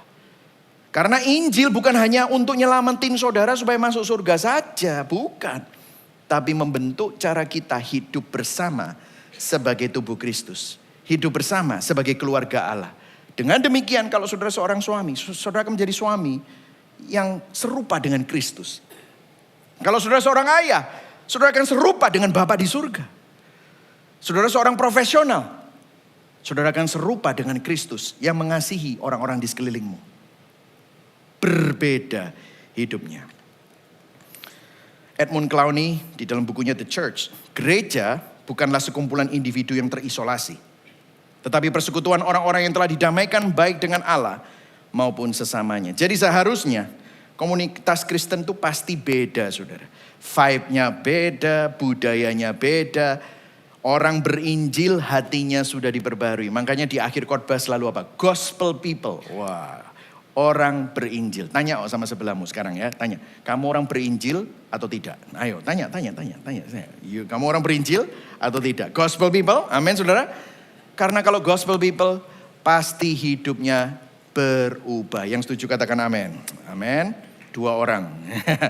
Ya, amin saudara. Ya, oke. Kita masuk dalam yang ketiga. Bagaimana kita memiliki kuasa untuk berjalan dalam identitas Injil. Nah saudara, ada yang menarik di dalam akhir, perhatikan nanti. Paulus mengakhiri bagian ini dan dia tidak hanya mengatakan kepada kita perintah-perintah saja. Tapi dia juga mengatakan bagaimana kita memperoleh kuasa untuk melakukan semua perintah-perintah itu. Coba perhatikan di ayat 32. Tetapi hendaklah kamu ramah seorang terhadap yang lain, penuh kasih mesra dan saling mengampuni. Ini setelah perintah yang panjang dari ayat 25 sampai 32. Terus di akhir ayat 32 baca yang merah. 1, 2, 3. Sebagaimana Allah di dalam Kristus telah apa? Mengampuni kamu. Terus kemudian kita masuk di dalam pasal 5 ayat 1. Jadi perhatikan ya saudara. Waktu Paulus menulis ini gak ada pasal-pasalnya. Pasal-pasal itu mulai ditambahkan untuk kita supaya mudah membacanya ya saudara. Nah ayat 1 baca sama-sama. 1, 2, 3. Sebab itu jadilah penurut-penurut Allah seperti anak-anak yang kekasih. Dan hiduplah di dalam kasih sebagaimana apa? Kristus Yesus telah mengasihi kamu. Dan apalagi? Telah apa? Menyerahkan dirinya untuk kita sebagai apa? Persembahan dan korban yang harum bagi Allah. Nah perhatikan di sini ya saudara ya. Ada banyak orang yang tanya sama saya, Pak kenapa sih kalau Pak khotbah itu harus dikasih gospel connection? Kenapa sih kok ini loh, poin 2 di sini kan udah beres. Berhenti di sini. Bukankah itu khotbah yang bagus? Kenapa kok harus ada nomor 3? Saya mau ajarin kepada saudara ya. Ini bukan metodenya saya, Michael Christian, atau metodenya Tim Keller, bukan. Ini tulisannya Rasul Paulus. Habis ngasih poin-poin itu semua, dia kasih apa? Kekuatannya. Kekuatannya dari mana? Kalau nggak ada Kristus, kalau nggak ada karya salib, kamu nggak punya kekuatan. Lihat kekuatannya. Sebagaimana Allah di dalam Kristus telah mengampuni kamu. Dan kemudian yang merah yang kedua, menyerahkan dirinya untuk kita sebagai persembahan dan korban yang harum bagi Allah. Kristus sebagai korban yang harum. Nah perhatikan, Rasul Paulus mengatakan dalam bahasa Inggrisnya fragrance. Jadi kalau dulu binatang itu dipotong dan kemudian itu lemaknya dibakar, ada baunya. Ini yang terbaik diberikan kepada Tuhan. Rasul Paulus meminjam konsep perjanjian lama. Kata-kata persembahan, korban yang harum itu digunakan di seluruh perjanjian lama untuk menggambarkan sistem korban yang dipersembahkan kepada Allah. Nah, di sini Rasul Paulus berkata, Kristus adalah korban yang harum itu. Nah, maksudnya apa? Nah, perhatikan. Dari tadi kita bahas apa? Dosa. Seperti apa? Dusta. Kejahatan dengan kata-kata kasar. Apalagi? Mencuri. Apalagi? Perselingkuhan, dosa seksual immorality. Kata-kata yang merendahkan, kasar, menghancurkan komunitas. Dan perhatikan, semua hal yang Membangun itu kebalikannya. Apa yang membangun? Kalau dosa, dusta, kata-kata kasar, apa? Jujur, lemah lembut, kata-kata yang membangun, kata-kata yang mengampuni. Kalau mencuri, apa lawan katanya? Kerja keras, integritas. Nah, perhatikan. Kristus menggenapi semua yang baik itu. Tindakan yang bersifat indikatif dan membangun komunitas, itu Kristus lakukan. Sebagaimana dinyatakan oleh teks ini. Di mana dia lakukan? Perhatikan saudara. Di kayu salib. Yesus kerja keras bagi kita. Dia yang tidak menganggap kesetaranya dengan Allah sebagai milik yang harus dipertahankan. Tapi dia kerja keras, dia tinggalkan itu. Dia pikul seluruh beban dosa yang seharusnya saudara dan saya tanggung. Dia alami murka Allah atas dosa kita. Dia jalani penderitaan neraka bagi kita. Yesus menuntaskan dosa tanpa kemarahan. Dia menghadapi keadilan Allah dengan diperlakukan tidak adil. Penuh kepatuhan. Tanpa dendam. Tanpa kepahitan. Tanpa kemarahan kepada para pendosa. Dia gak pernah mengutuki orang-orang yang menyalibkan dia. Dia tidak pernah mengutuki orang Romawi yang memaku tangannya. Dia tidak pernah mengutuki orang-orang Farisi yang menghakiminya. Tetapi dengan penuh ketaatan, dia tetap menjalaninya dengan penuh kasih. Di kayu salib, Yesus tidak berbicara dengan perkataan kasar atau kotor. Malah dia berkata, Bapa, ampuni mereka, sebab mereka tidak tahu apa yang mereka perbuat. Perhatikan bagaimana Yesus bicara di kayu salib. Di tengah-tengah penderitaannya, dia masih berkata kepada ibunya dan kepada Yohanes muridnya, Ibu, lihatlah anakmu, murid, lihatlah ibumu. Padahal dia lagi di kayu salib, yang lagi kesakitan setengah mati, kulitnya sudah tidak tersisa. Dia masih mikirin ibunya, dia masih mikirin Yohanes. Kepada penyamun di sebelahnya, dia berkata, hari ini engkau akan bersama denganku di Firdaus. Apa yang Yesus lakukan? Bahkan dalam penderitaannya yang paling dalam, dia masih bicara kasih dan membangun komunitas di sekelilingnya. Melalui karya salibnya, Yesus kerja keras dengan integritas, menanggung penderitaan, berbicara dengan kasih dan kebenaran, bukan untuk dirinya sendiri, tetapi untuk membangun komunitas umatnya. Dan saudara tahu pada waktu dia berteriak, Allahku, Allahku, mengapa engkau meninggalkan aku? Di kayu salib Yesus Kristus tidak mendengar suara Bapaknya. Karena biasanya dia selalu mendengar suara Bapaknya. Tapi tidak ada jawaban pada waktu dia teriak itu. Di kayu salib Yesus hanya mendengar kesunyian, gak ada yang bela dia. Yesus mengalami total pengabaian dari Bapa. Mengalami kegelapan yang paling gelap, keterpisahan dari kasih dan komunitas yang sejati. Allah Tritunggal itu menjadi komunitasnya, tetapi pada waktu itu dia ditinggalkan. Kenapa? Agar saudara dan saya tidak perlu mengalami hal itu. Saat Yesus ditinggalkan, di situ, di dalam dia, saudara diterima. Saat Yesus dihakimi, di situ, saudara dibebaskan. Saudara diampuni. Saat Yesus mengalami keterpisahan total dari Bapa, di situ kita dipersatukan dengan Bapa. Kalau saudara lihat itu, aplikasikan dalam hatimu. Di situ kekuatannya. Di situ saudara nggak egois lagi. Aduh Tuhan, kok bisa? Makanya ada lagu, How can it be that my King, my God, my Creator would die for me. Itu kekuatannya. Jadi bagaimana kita dapat menjalani kehidupan yang diubahkan ini? Bagaimana kita berjalan dalam identitas Injil? Bukan dengan berusaha lebih keras, Bukan dengan mencoba memperbaiki diri sendiri dengan kekuatan sendiri dan mengandalkan kekuatan sendiri, bukan. Tapi dengan mengaplikasikan Injil, memahami, percaya dengan hati apa yang telah Yesus lakukan untuk kita. Renungkan itu. Reflect upon that. Akan menenangkan hati saudara. Akan memproses kemarahanmu. Akan merendahkan egomu. Akan menghancurkan dendammu. Kamu punya hak apa untuk dendam? Saudara, saya berikan kesaksian sedikit. Itulah sebabnya di Gibeon Church, we're so big in community. Kenapa kok kita itu menekankan komunitas? Selama 10 tahun saya di sini, mungkin saya ada di dalam maybe 7 atau 8 komunitas. Sudah saya rintis, saya tinggal, ada leader yang baru, saya rintis lagi. Dan saudara tahu setiap komunitas yang saya pernah adakan dan saya berada di dalamnya, tidak ada satupun yang tidak ada gesekan. Semuanya ada gesekan. Namanya orang berdosa, punya kecenderungan dosa kumpul, pasti ada konflik.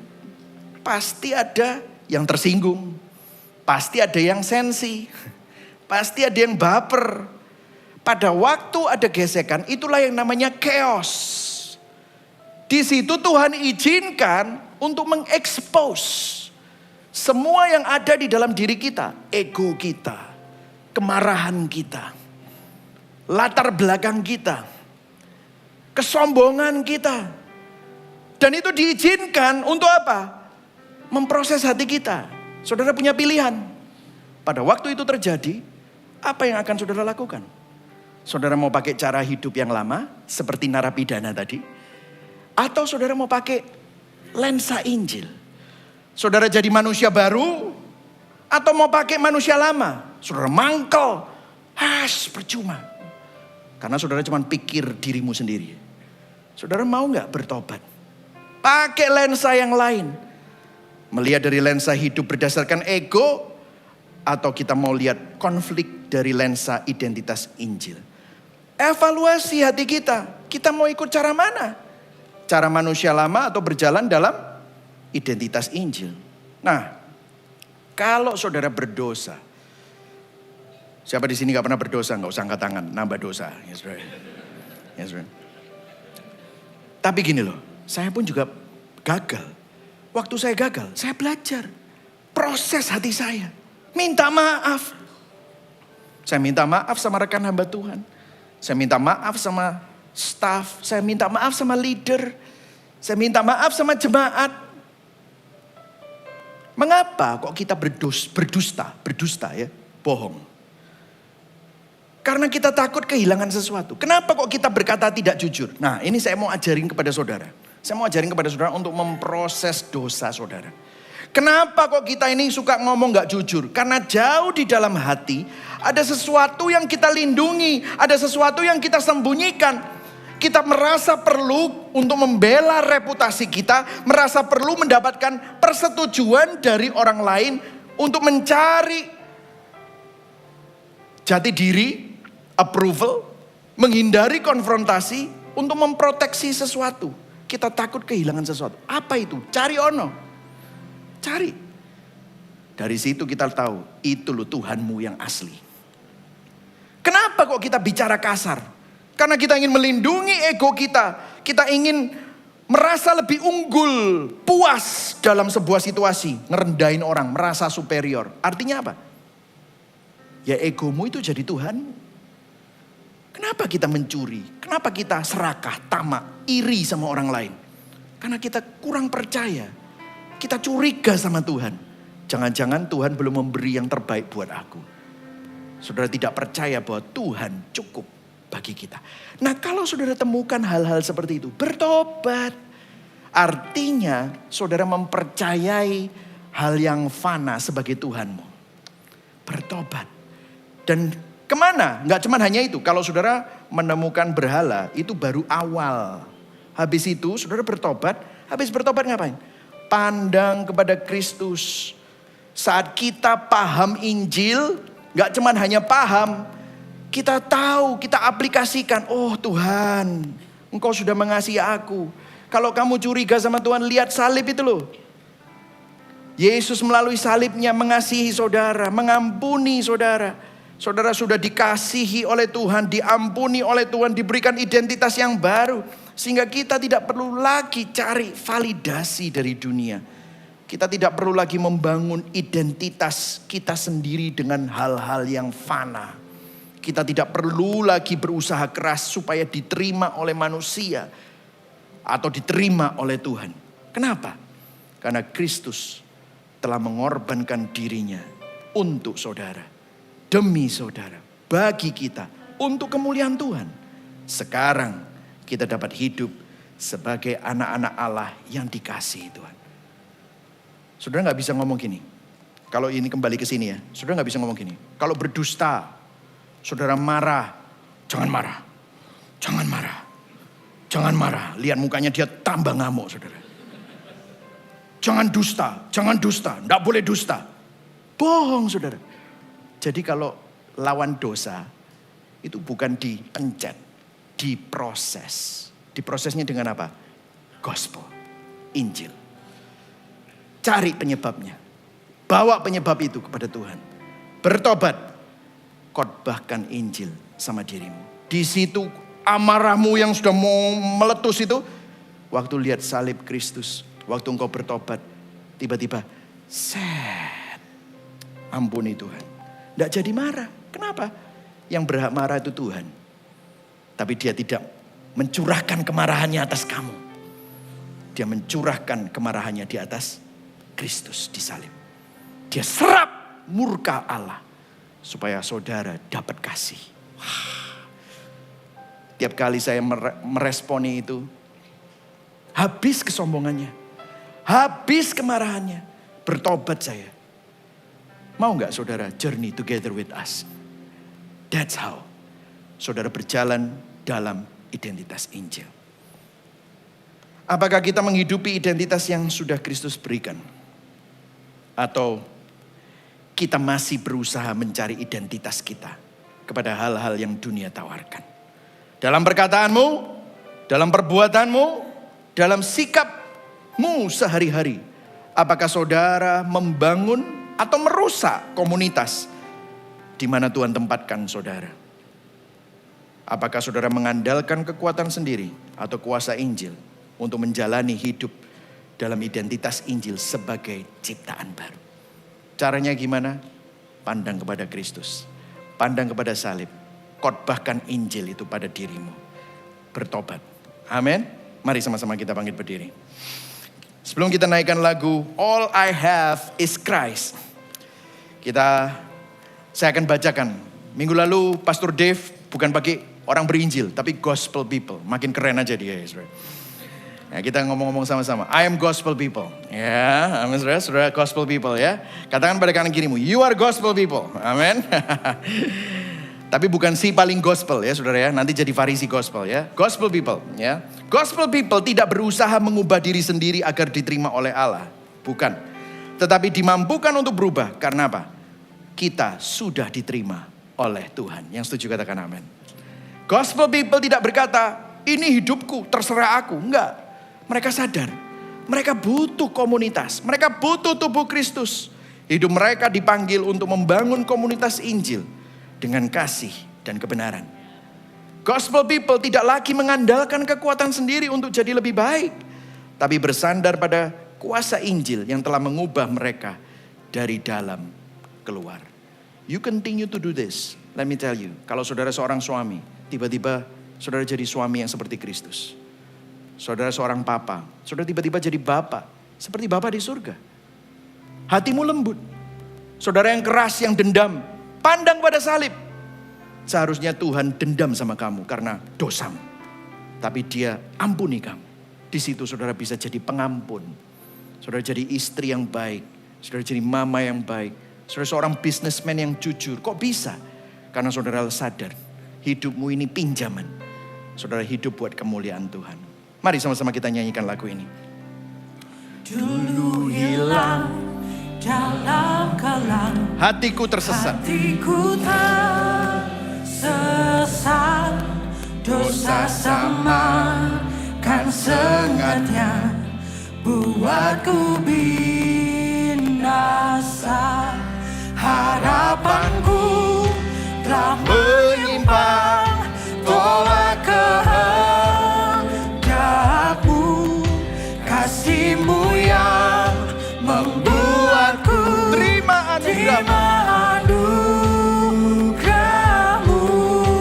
Naikkan haleluya. Haleluya, Kristus milikku.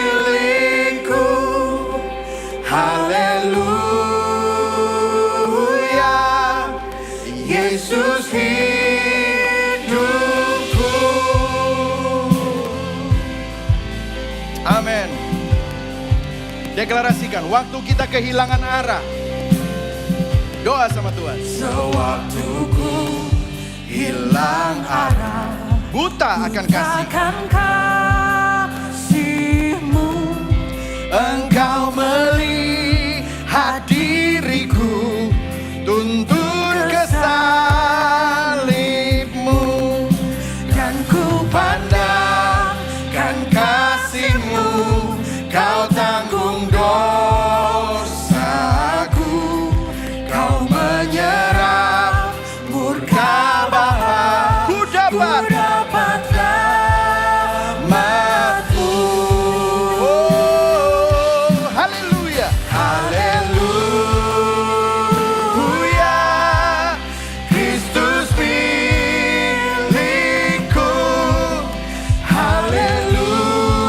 Haleluya, Yesus hidupku.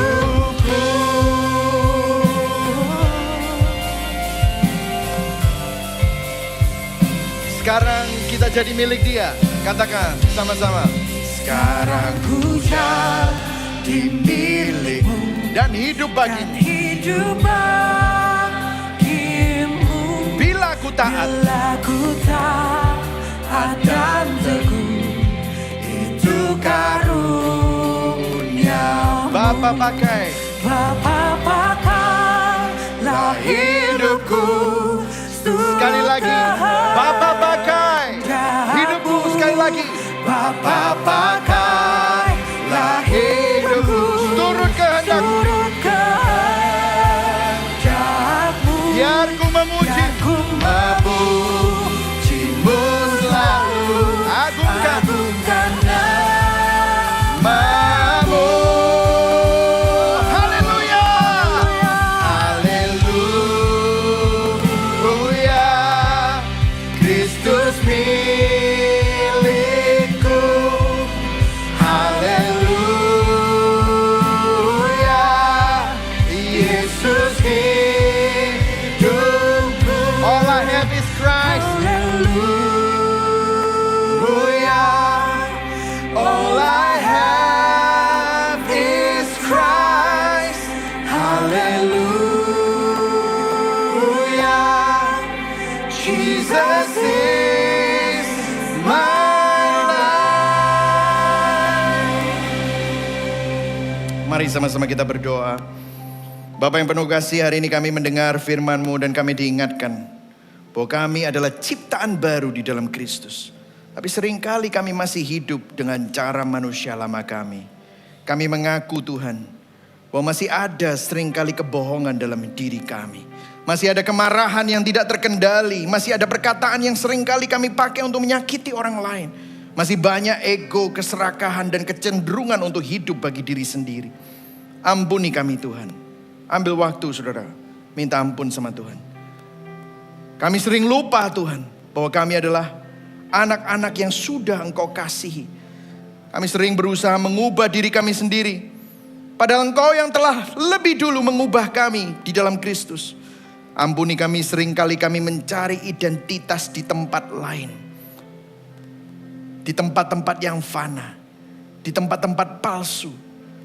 Kami lupa di dalam Injil kami diberi identitas yang baru. Hari ini kami bertobat Tuhan. Ajar kami untuk berjalan dalam identitas Injil. Hidup dalam kebenaran-Mu, bukan dalam kebohongan. Hidup dalam kasih-Mu, bukan dalam dendam dan kepahitan. Hidup dalam kemurahan hati, bukan dalam keserakahan dan keegoisan. Ubah hati kami Tuhan. Perbarui pikiran kami.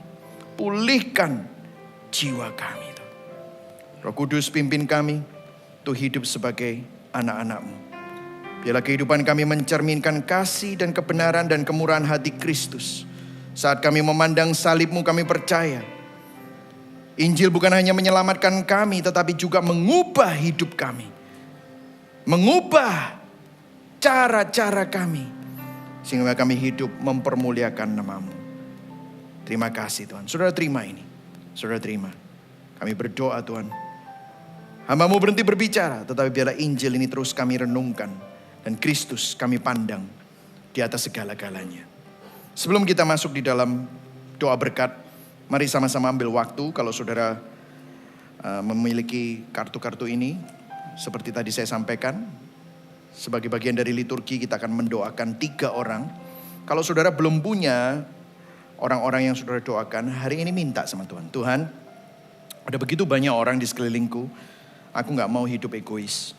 Tapi biarlah aku menjadi pemberita kabar baik. At least you pray for them. Saat saya berkata begini, saya yakin Tuhan sudah menaruh wajah-wajah. Paling tidak 3 orang. Bayangkan wajah mereka. Dan kita sebutkan nama mereka saat ini. Silahkan disebutkan. Bapak yang penuh kasih, hari ini kami berdoa buat 3 orang yang Kau sudah taruh di hati kami. Kami berdoa Tuhan, biarlah Engkau menarik hidup mereka kepadamu. Seperti firman-Mu berkata di Yohanes 6 ayat 44. Bahwa tidak ada seorang pun yang datang kepada Kristus kalau tidak ditarik oleh Bapa. Biarlah Engkau yang menarik hidup mereka kepadamu Tuhan. Buka pikiran mereka agar mereka dapat melihat kebenaran Injil. Lembutkan hati mereka. Berikanlah pertobatan yang sejati. Kami percaya bahwa hanyalah Kristus yang bisa menyelamatkan. Pakailah hidup kami Tuhan menjadi saksi. Menjadi perpanjangan tangan dari kasih dan kebenaran-Mu. Berikan kesempatan untuk kami dapat berbagi. Berikan kesempatan untuk kami dapat share, mengasihi, dan bahkan invite them, mengundang mereka kepada persekutuan tubuh Kristus. Terima kasih Tuhan. Kami minta, kami serahkan 3 nama ini di dalam tangan-Mu, di dalam nama Yesus. Kami berdoa. Mari sama-sama kita arahkan hati dan tangan kita kepada Tuhan yang menyelamatkan, memelihara, dan menopang kita. Jemaat yang sudah dikasihi Kristus, engkau memiliki identitas yang baru. Di dalam Kristus engkau sudah diterima. Itulah sebabnya Tuhan memberkati engkau dan melindungi engkau. Tuhan menyinari engkau dengan wajahnya dan memberikan engkau kasih karunia di dalam Kristus. Tuhan menghadapkan wajahnya kepadamu dan memberikan engkau shalom, damai sejahtera. Kiranya Allah Bapa, kasih setia dari Tuhan Yesus Kristus, penyertaan dan penghiburan pertolongan Roh Kudus, menyertai saudara, memberkati saudara dari sekarang sampai Dia datang kedua kali, bahkan sampai selama-lamanya. Yang percaya dan menerima sama-sama katakan amin. Berikan tepuk tangan yang paling meriah. Happy Sunday. God bless.